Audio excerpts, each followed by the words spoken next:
皆さんこんにちは。今日も最新のウクライナ情勢について、公開情報をコンパクトにまとめて地図を使って、いち早くわかりやすくお届けします。よろしくお願いします。チャンネル登録して通知をオンにすると、動画公開時に連絡が来ます。過去の動画も再生リストから合わせてご覧ください。ウクライナ情勢。ロシアがキーウに侵攻してから941日となりました。まずは全般的な事柄です。ウクライナ軍の参謀本部の最新の発表によると、ロシア軍の損失は、兵士1440名、戦車21両、装甲戦闘車38両、砲58門、多連装ロケット4両、ドローン92機、その他車両78両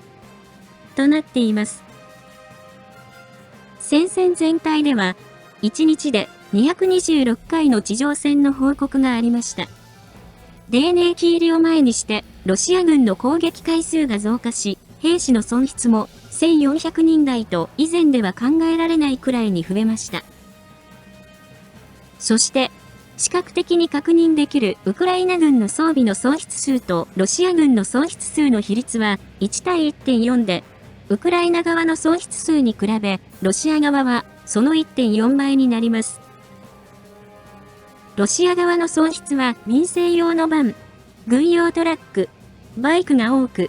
反対にウクライナ側は通信施設、ピックアップ、対地雷装甲車が目立ちます。ウクライナ情勢に関するニュースを厳選して簡単にお伝えします。YouTube のチャプター機能で必要なところを見ることもできます。1番目。オーストラリアは2004年に5億5000万ドルで購入した59両の M1A1 エイブラムス戦車が7月に退役したことからウクライナに提供するかどうかホワイトハウスと協議している模様です。シドニーモーニングヘラルドが入手した資料によると、この戦車は実戦で一度も使用されたことがなく、退役後は廃棄、保管、ウクライナに送られる選択肢があるとしています。ウクライナの駐オーストラリア大使は、ウクライナに戦車は必要不可欠で、喜んで受け入れると述べ、オーストラリアのマーレス国防相は、ウクライナ政府と協議する範囲は広いと否定はしなかった模様です。M1A1 戦車は、1991年の湾岸戦争で T72 戦車を多数撃破して圧倒的な戦闘力を示しましたが、現在ではドローン攻撃の目標になりやすく、供与された31両の M1A1 戦車のうち、現在10両ほどが残っていると思われます。元国防省高官は取材に対し、戦車は良好な状態で、なぜウクライナに送らないのか理解できないと語ったとのことです。2番目。ロシア海軍は空母のアドミラル・クズネツォフの乗組員からフリゲート機械化大隊を編成し、ほぼ突撃兵として最激戦地のポクロフスク方面に投入した模様です。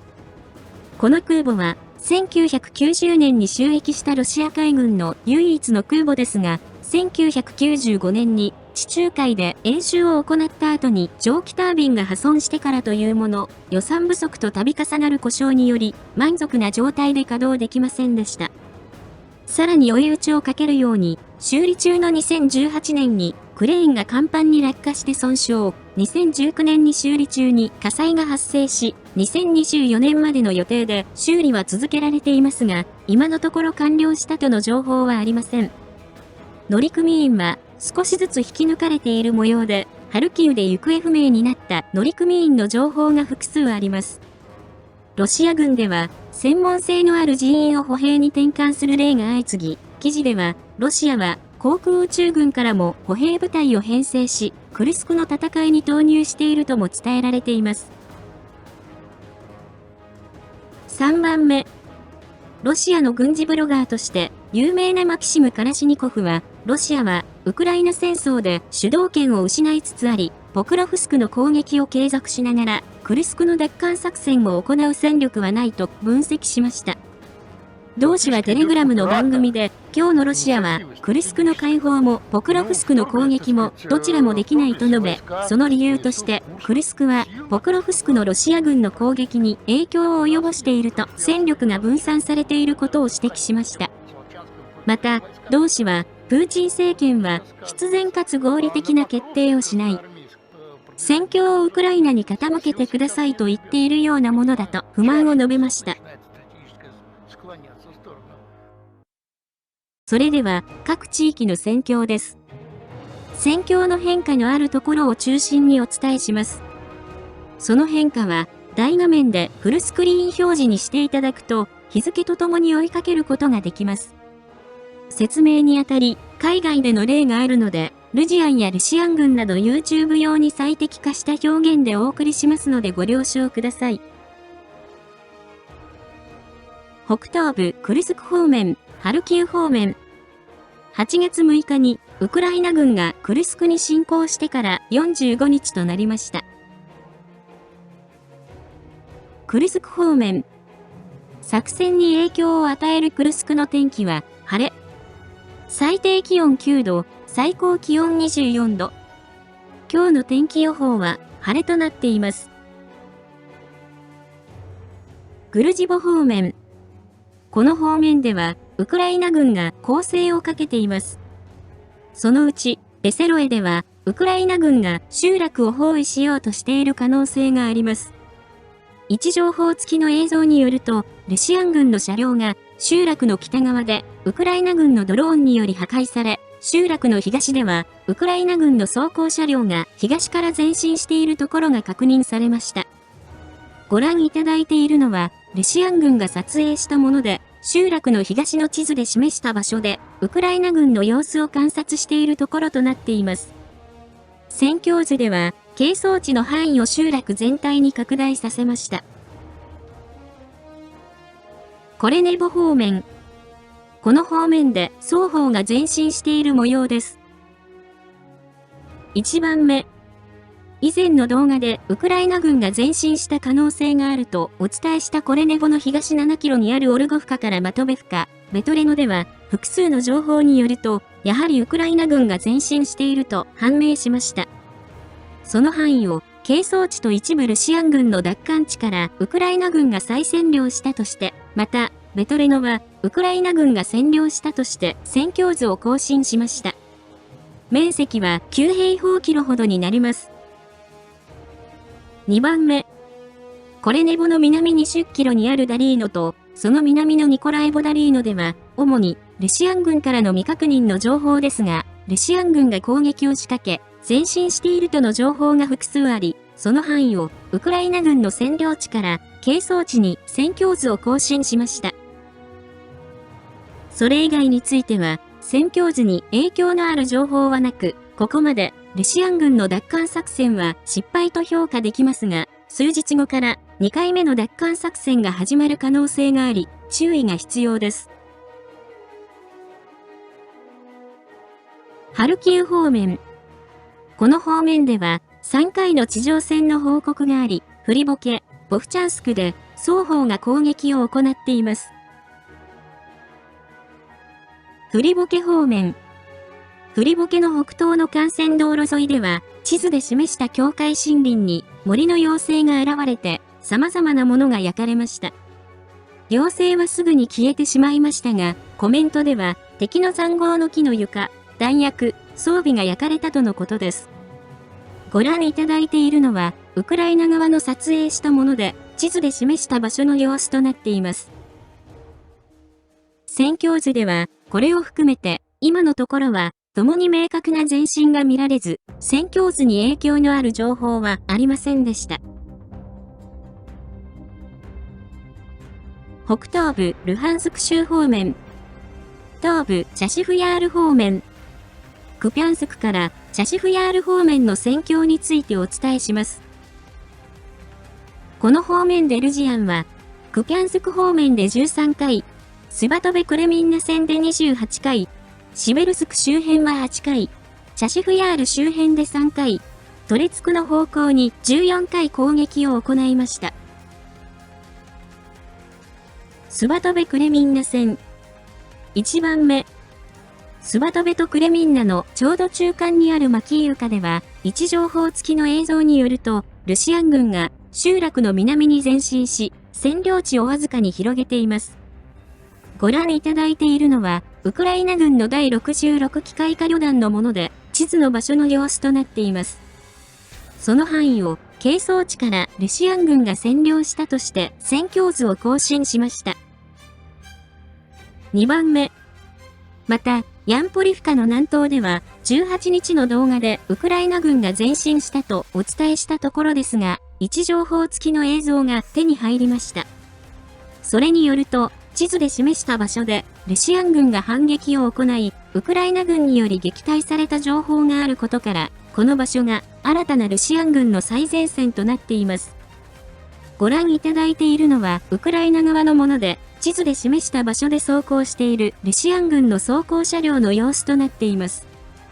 戦況図に変更はありません。トレツク方面。この方面は双方で市街戦の接近戦となっています。1番目。トレツクの入り口にある高層住宅街では、これまでウクライナ軍が戦況を有利に進めてきましたが、ルシアン軍が新たに戦闘経験のある部隊を投入したあたりからやや押されています。この日ウクライナ軍は接近戦で向かいのアパートに立てこもっているルジアンを攻撃しています。ご覧いただいているのはウクライナ軍のリュート国家警備旅団のもので、地図で示した場所で作戦行動を行っているところとなっています。その場所までをルシアン軍が占領したとして戦況図を更新しました。2番目。その西の第9学校のある区画では、位置情報付きの映像によると、ルジアンが攻撃を行いました。ルジアンは大きな通り、ゼルジンスキー通りを越えて前進しようと試みましたが、ウクライナ軍に排除されました。ご覧いただいているのは、ウクライナ軍の工兵部隊のもので、地図で示した場所で仕掛けタバコをテープで巻いて固定している様子の一部となっています。戦況図では、この場所まで係争地の拡大として表示し、また、ゼルジンスキー通りまでルジアンが前進したとして戦況図を更新しました。南東部ドネツク州、ポクロフスク、クラホフブレミフカ方面の戦況についてお伝えします。この方面でルジアンは、ポクロフスク方面で41回、クラホフ方面では63回、ブレミフカ方面で6回攻撃を行いました。ポクロフスク方面。この方面では、北側の正面でウクライナ軍が反撃を行い、南側ではルジアンが前進しています。1番目。プロジフカでは、位置情報付きの映像によると、ウクライナ軍が反撃を行い、市街地で地上戦となっています。ご覧いただいているのは、ルシアン軍のもので、地図の場所で、ドローンがウクライナ軍の様子を観察している様子となっています。この場所を、ルシアン軍の占領地から、係争地に戦況図を更新しました。2番目。ノボフロジフカの北では、戦況図に変更はありませんが、線路沿いの地図で示した場所で、ウクライナ軍の M113 装甲戦闘車が破壊された映像があり、この場所が最前線となっています。3番目。西側正面のマリニフカは、戦況図に変更はありませんが、集落の西、北、東が包囲されています。この日救出に向かったウクライナ軍の T64 戦車2両、M113 装甲戦闘車2両に対し、ルシアン軍が攻撃を行い、一部の車両が破壊、または損傷した情報があります。この場所は激戦となっています。それ以外については、ルシアン軍は、攻撃回数は多いもののウクライナ軍が撃退し、戦況図に変更はありませんでした。クラホフ方面。この方面のルジアンは、クラスノホリフカの西にあるホストレに攻撃を行い、ブフレダールに激しく砲撃を行っていますが、今のところ、戦況図に影響のある情報はありませんでした。南部ザポリージャ州、南部ヘルソン州。この方面で、ルジアンはザポリージャ方面で6回、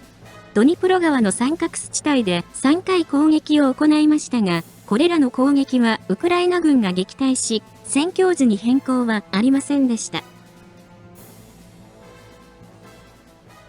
今日は以上です。